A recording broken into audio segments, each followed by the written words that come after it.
Hey there, welcome back to the channel. Brendan here, aka Cliff Jumper. If you're like me, you're always working on projects where it requires some sort of a special tool, and you really wish you had a better tool than the one that you had. Maybe if you're a car nut like me, you're doing something to your car that's a modification that involves installing, I don't know, a riv nut.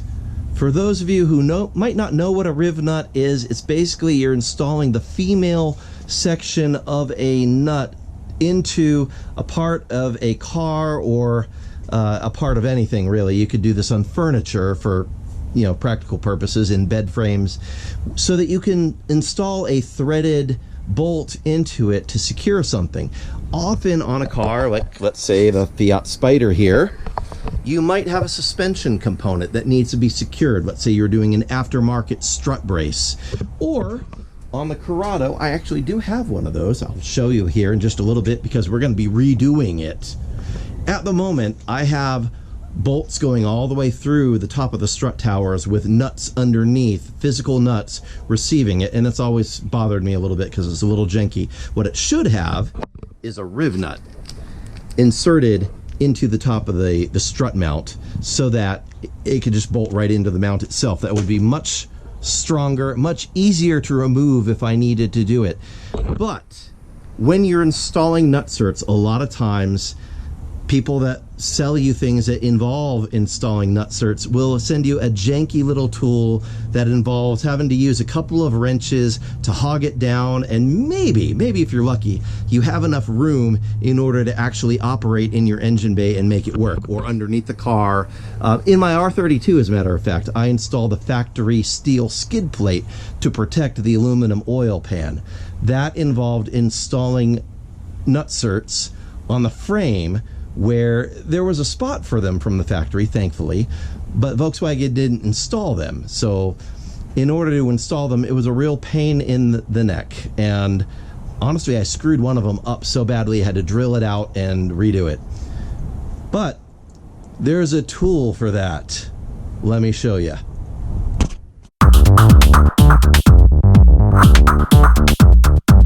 Yes, indeed. I'm going to be showing you the HARDELL. They call it a screw nut gun. It is, in fact, a riv nut gun. And this thing comes with a variety of different mandrels for different sizes. And it comes with a whole bunch of different nutsert sizes. So we've got everything from M10, M8, what are these? M6. We've got a bunch of weird SAE sizes as well. So we've got, yeah, we've got a pretty good variety of these nutserts to work with, so we can find some bolts that'll work with them and install them in the car. I'm really looking forward to using this tool because I need to redo the strut mount, the upper stress bar in the Corrado VR6. Yeah, I did it really haphazardly and janky, and I want to redo it right. So we are going to do that using this tool, and I'm really excited about it.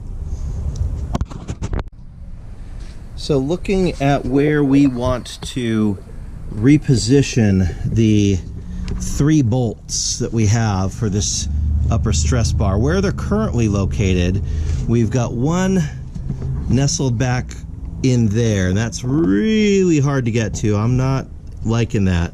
The other one's out here. It's kind of on the edge of where it needs to be, and this one's also kind of on the edge of where it needs to be. I mean, it's relatively centered in this one's really not. So I'm thinking I need to change it slightly. It's not going to be a perfect triangulation. It is going to be secure, but I am going to avail myself of the opportunity to change where it bolts in for the sake of the tool that I'm going to be using. So I'm probably going to put one right here. Yeah, I mean, as much as I can get in right here. I'm going to see what the tool will allow me to reach, and then maybe we'll keep that one where it's at and then do another here so that it's kind of triangulated. But yeah, they did not think about the hole placement with using a riv nut installer in mind. I'm not going to be able to get it in there where the firewall is. So spin my little spoon-fed tuning cover off. Yeah, there's no way I'm gonna be able to get a tool back in there. Yeah, not liking that. So I am gonna use a punch, a center punch, to mark where I am potentially going to put in the bolts. And then over on the other side, I'm gonna do something very similar. I need to look at where these are. It looks like we've got one there, one here, and one also back there in that corner. So that's, and again, it's very horrible placement. So I'm probably going to do the same thing. I'll put one here, one here. Kind of looks like I've got a hole already over here because I bolted in the ABS ground right there. So maybe I'll just use that as my starter and then leave that one where it's at. So bolt, bolt, and bolt. It's not the perfect triangulation. It's more of a square. I'll have a right triangle. Yeah, you know, it is what it is. I wish there were a better orientation, but you know, really like having one here, here, and here, I think that's about as good as it's gonna get. Right now it's here, here, and there, which is two of them over here holding the stress bar down. I do like that, but yeah, there's just no real good solution. So we're just gonna make the best of it as we can. I mean, if I really just wanted to work with what I've got, I could remove just these two bolts and do riv nuts in just those two and then leave the third one as is. I can see if a riv nut tool will get down there. Why don't we get the tool and we'll check it out. So here we have the HARDELL screw nut gun. It's a riv nut tool. And we're going to want to match up the mandrel that is on here with the M8 size nut certs that we're going to be installing. And it looks like they've got them labeled. This should be the M8 right here. Everything in its place, and a place for everything. So I'll unscrew the one that I've got. So just test fit. Yep. That should be it. So we're going to want to put this mandrel on in place of the one that's here. And I am completely guessing at how this works because I haven't actually read the instructions. Maybe I should read the instructions. That's generally a good thing. 5 minutes later. Yes, indeed. So this little tool gets inserted through here. That punches out this little dowel that holds the mandrel in place. So I've got the old mandrel out. This one will slide in. And then I insert the dowel that retains it. And I thread in the mandrel. And theoretically speaking, we should be good to go with inserting that. All right, so what I want to see is if I insert this riv nut, how much room do I need to get it down? Well, you know what? I might actually be able to get it down in that spot there. It's not a great spot, but I could probably swing it, but it's not going to be the right angle. It's look at that. If I do that, see how it's going to be all off angle? That's not ideal. We want it to be flush. So that's why I'm thinking one right here would be good. I can get it all the way back to there in that spot. And then that one can just stay where it's at. And then we do another here at a right angle. And then, you know, it's just unfortunate that we can't really do anything with that back one, but 3 is better than 0, I think. So that seems to be the winner right there. I will mark that point with a center punch. We will use that as our spot to drill and install. In order to remove that part, I have to jack the car up off the ground because there are actually nuts underneath holding in the top bolts. But before we do that, we're going to take advantage of the fact that it is securely bolted in place to drill the pilot holes for some of the things that we actually need to do. So I've got this step bit, and it is marked so that we can drill only to the level that we need right here on it. And then, so I'll do that with a couple of the holes that are going to be our pilots. I'll do that on both sides before I lift the car up and unbolt that.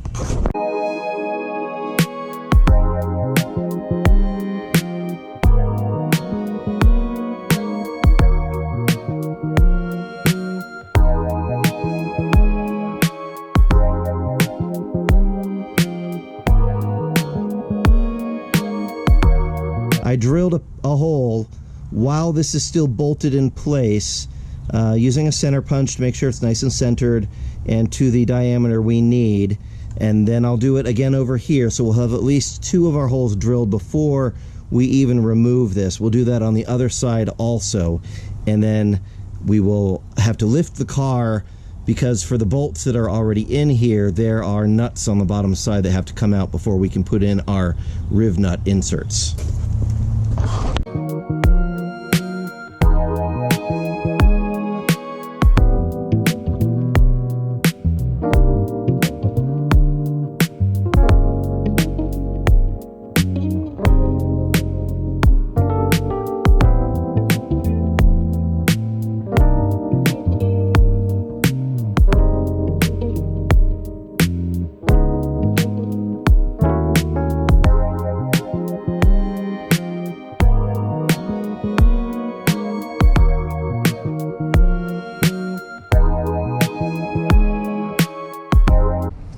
Okay, I've lifted the car, and as it turns out, I may have actually already put nutserts in some, if not all, of these bolts at some point in the past, and I forgot about it.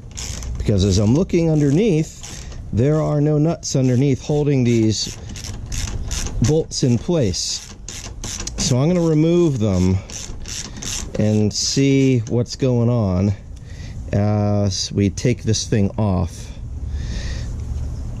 So this might just be an exercise for the sake of showing you how to use a rivet tool, because I may not have needed, I may not have needed to put more riv nutserts in here in the first place.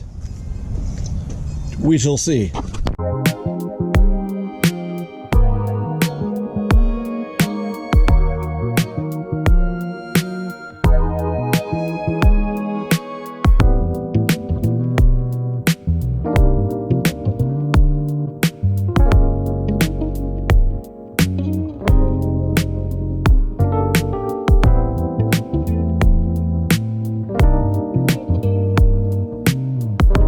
Five minutes later. So yes, as it turns out, I had previously installed riv nuts already in here. So I'm going to show you how to install them with these 2 new holes that I made, because why not? I made holes. And I'll do the same thing on the other side where I made new holes, even though I don't really need them. So my strut tower brace will be extra braced for absolutely no reason, because I didn't remember that I already did this. But hey, I'm going to show you how to do it the easy way with the riv nut tool, so bonus. First, let me clean this all up, because this is nasty. I am not sponsored, but I highly recommend these tub of towels. They are so good at cleaning up crud like this. So we've got the before, and I'll do some wipes, and then I'll show you the after. So here's a little close-up of before, all the grime and nastiness. Give me about a minute.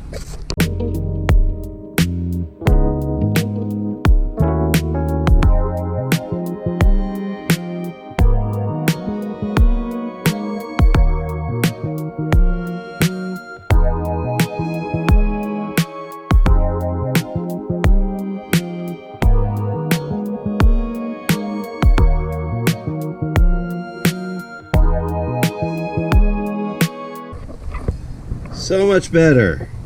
Just about a minute and a half, 2 minutes of scrubbing. All good. Okay, so the holes have been drilled, and the inserts go all the way down into the hole. There's a lip here, and the deal here, I'll show you what I mean. This should sink all the way down to its lip. And what's going to happen is this tool, there is a nut inside this.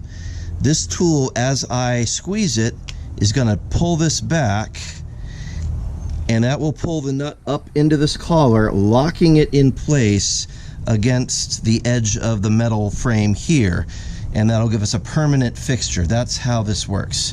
So I screw the nutsert onto the end of the tool, like so, insert it down in there, and squeeze this together,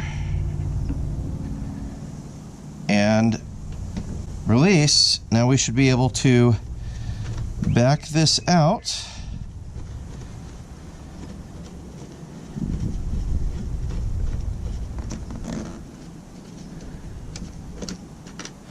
and have a properly inserted nutsert. And that looks good. Very happy with that. It is permanently installed. So now I'm going to do the same thing with the other ones all over the place here. So this one is done.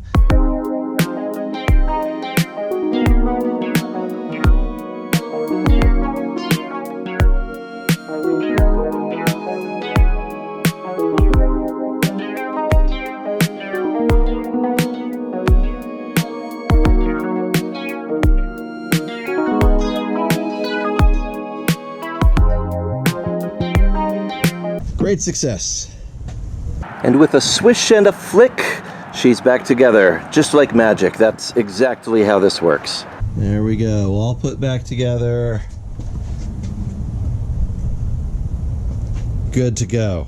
And the rivet tool comes with its own case that everything lays in, a variety of different mandrels for the different size riv nut tools that it comes with, and it comes with a lot of different riv nut tools too. So whether you're going for a very small riv nut or a pretty big one, you're pretty well covered with this kit. So I am going to tell you that I have installed riv nuts for the last 20 years using manual tools. There's a little tiny tool that you can use to install them, involving holding two different wrenches and counter turning against one another to get it set, and it's a pain. It doesn't work really well. Don't like it. I'm just gonna go on record and say that this is so much better.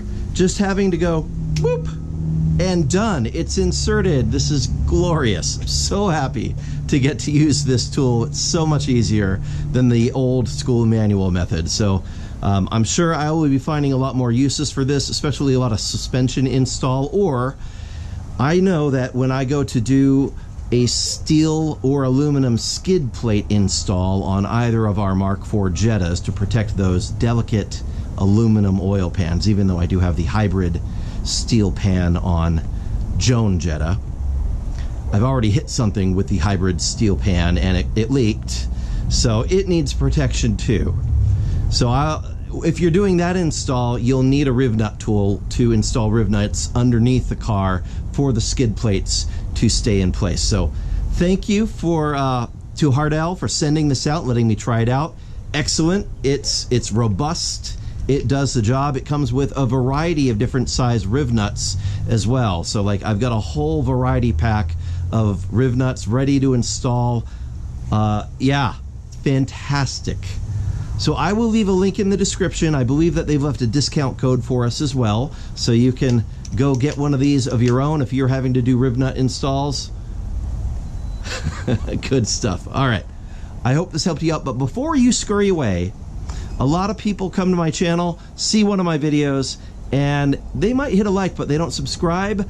I would like to invite you to subscribe. I'm a one-man channel, and it really helps me out. It costs you nothing. So why not? I review parts, I review tools, I show you how to use them on the cars.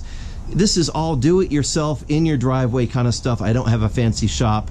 I don't have a lift. I'm doing the work on jack stands in my driveway with a floor jack the way that most people are. So you're one of my people. Hit subscribe, hit like for me. I'll see you next time, and let me know in the comments what project you are working on and what you might use one of these on. God bless you. See you next time. Bye-bye. And on that terrible disappointment, it's time to say goodbye. We'll be back.